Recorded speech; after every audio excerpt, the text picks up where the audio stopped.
Hey Libra, welcome to May 2020. I'm pulling from this Animal Spirits Kim Cran's deck, and then the Wild Unknown Kim Cran's deck. So, let's see what little animal... Oh, Vulture.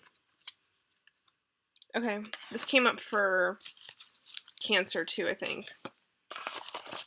And then let's pull some cards. So Vulture energy is like, whoa, sorry, it's a mess.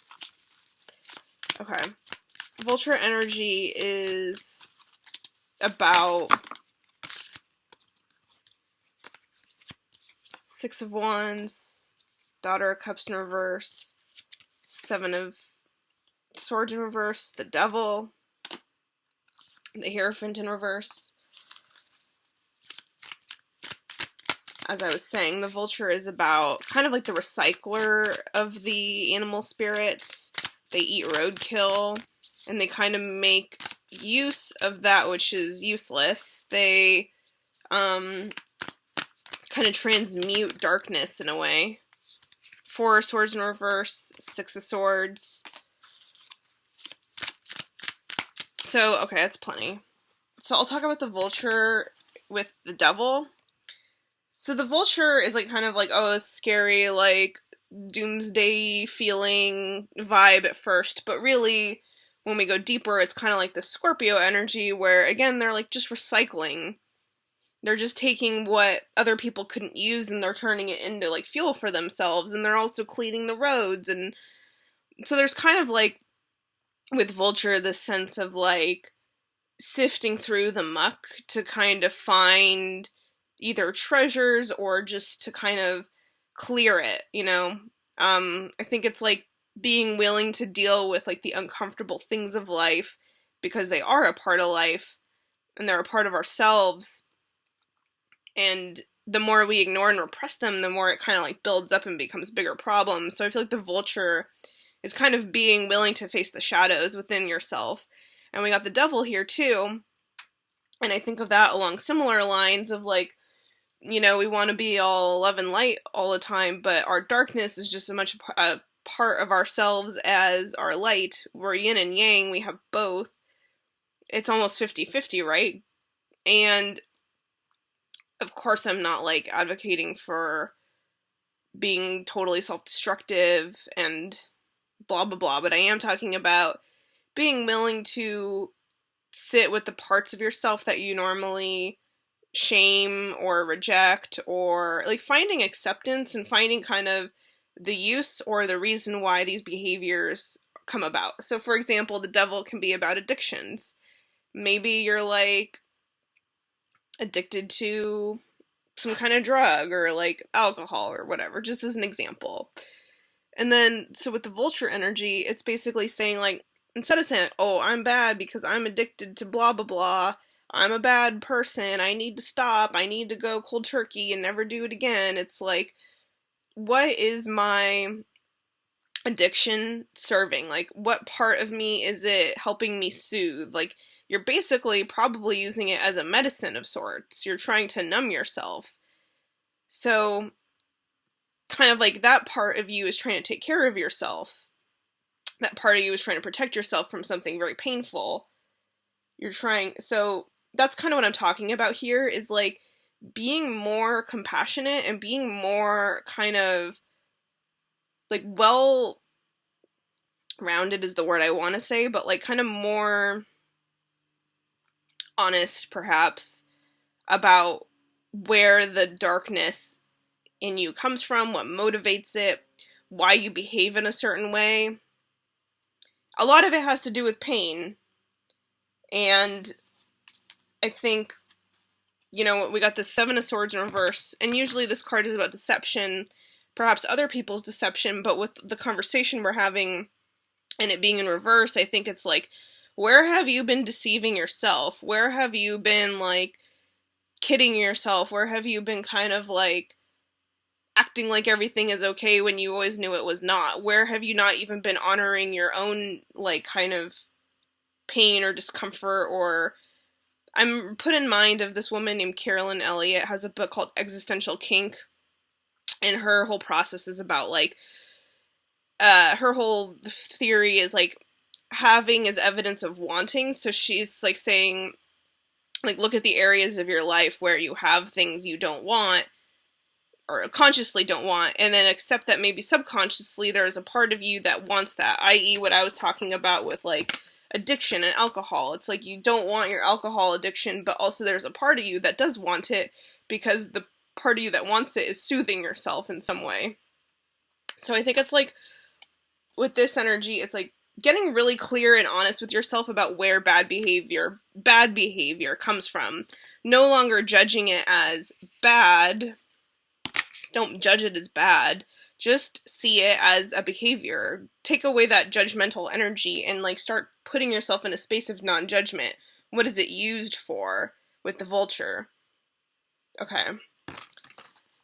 So then we got the Four of Swords in reverse, and this card is, like, kind of a meditative energy, but with it in reverse, I feel like there's a part of you that's kind of like, and then with this Daughter of Cups in reverse, I feel like there's a part of you that maybe is resistant to this process, or scared, frankly, to look into your darkness, because, you know, I think keeping ourselves in denial is also a safe pattern.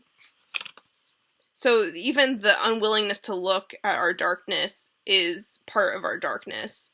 And that's kind of what I get here, is, like, the fear of being vulnerable, the fear of, like, sitting with that pain, the sitting of, like, confronting it. I think there's just sort of this resistance there, where it's like a part of you knows that's kind of what needs to be done, is to, like, look at yourself more wholly and to kind of accept, you know, even, like, this energy. For me, I've had this in the past, but, like, I was, like, a shitty friend to some people in the past, right? I was, like, this piece of shit fox. And with this in reverse, it's like I had to acknowledge that I had hurt someone, and I had to acknowledge, like, where did that behavior come from? It was learned, and how do I forgive myself, too? So that's what I'm getting here, is, like, I think part of the process, too, is, like, being fully honest means also being able to, like, really step up into that capacity to forgive yourself, and to, like, see where you hurt someone, and then to be willing to take accountability and responsibility for it, and to be willing to change. A lot of this is about change. But I think that this journey, if you're willing to kind of sit with it and be more honest about your villainous traits. I mean, if you think about any villain in, like, a movie, usually they're just misunderstood and hurt, right? Like, think about Toy Story 4, that, like, she just wanted to be loved and didn't feel like she could be loved. You know, we got these 2 6s. It would have been fun to have another 6, given the theme of the reading, but we don't, so it's okay. 6 of Swords is like, look, it's like this pile, but there's a rainbow at the top. It's like moving on from the darkness to that light. This process of sitting with all of that shit ends up turning into the rainbow. It's like you don't have the rainbow until you have the storm. So you're sitting through the storm, and then maybe in the storm there's, like, kind of this light, but it's like this refracted light that's a rainbow that's really beautiful and really magical. It's like all the gifts and treasures you're gonna find, the keys, if you will, from sitting with this process of, like, kind of going to your depths and being like, oh, okay. Both of these have this imagery of, like, these, like, kind of dark, tangled spaces, and then, like, something good coming out of it. The 6 of Wands, it's a butterfly. It's that transformation.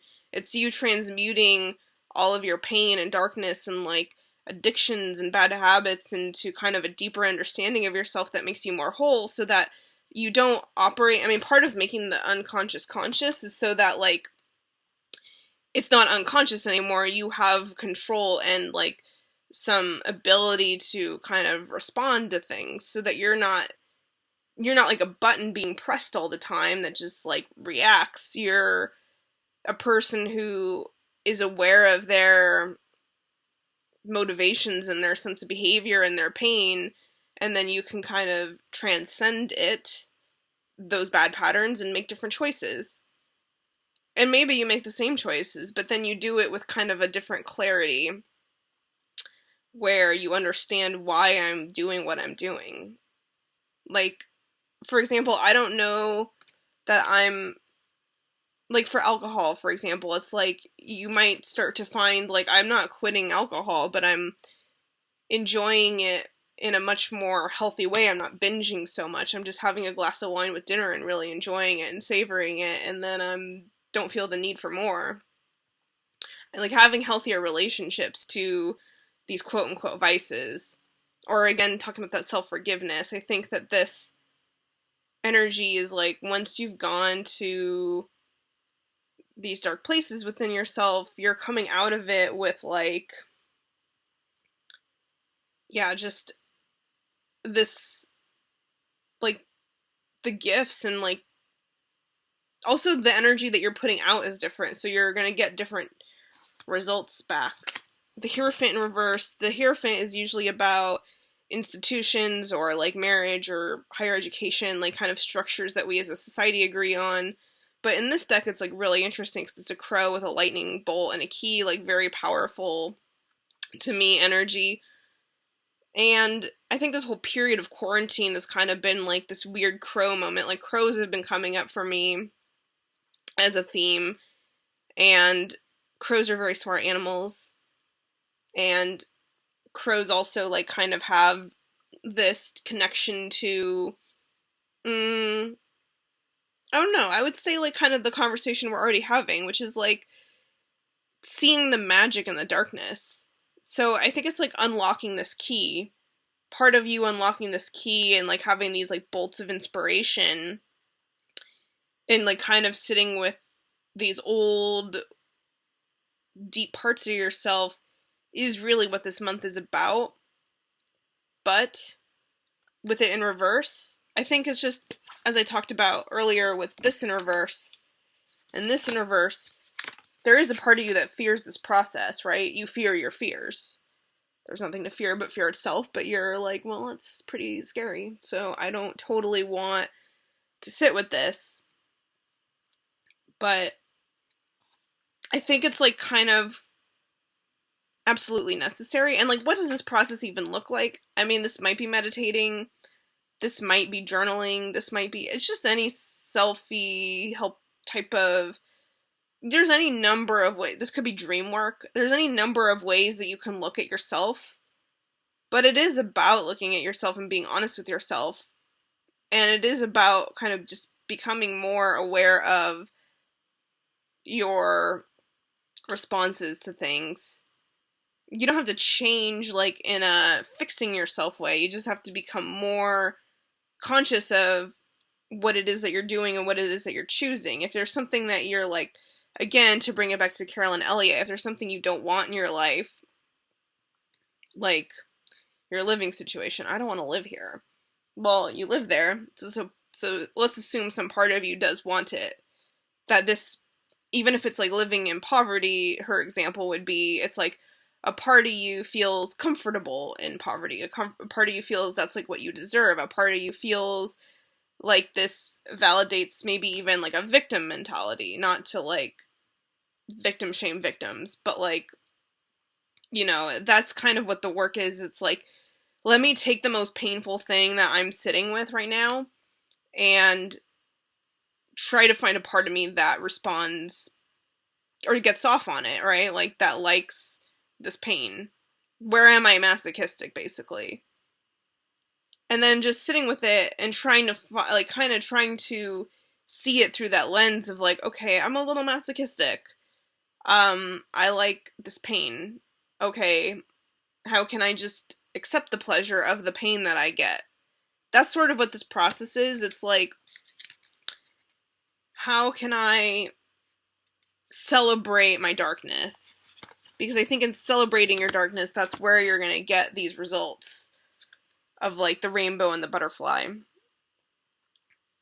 Because then once you've kind of like stopped rejecting your shadow, you're making it part of you, and then more parts of you can emerge because you're not at battle with yourself. So that's my reading for you. I love you, and I'm wishing you all the best, and I think you can do it, and I think this month will be very transformative for you if you sit with this process. It'll be very liberating. Like, again, liberating like a butterfly in a rainbow. So, okay. Love you. Bye.